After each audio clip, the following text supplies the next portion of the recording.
თაზო იცი რა მაინტერესებს? პილოტებს ხელჩანთაში ყველას ფანარი რატომ უდევს?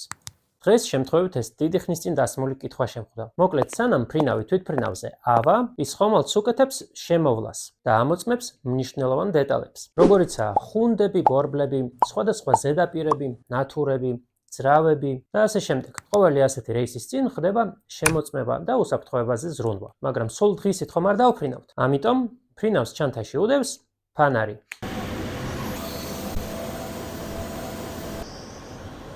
მთელ შემოვლას ვაკეთებ. ძრავში რამე თუ არის, ყველაფერი რომ კარგად ჩანდეს. მთები ხომ რიგზეა და ასე შემდეგ. აქეთ ყველაფერს ვამბობ. მისთვის არის საჭირო ესეთი ფანარი შემოწმება, რომ გავაკეთოთ ღამის პერიოდში. თუ საინტერესო იყო, აუცილებლად მოიწონეთ, გამოიწერეთ არხი და დასვით მეტი კითხვები. მე კი გემშვიდობებით მომდევნო ვიდეომდე.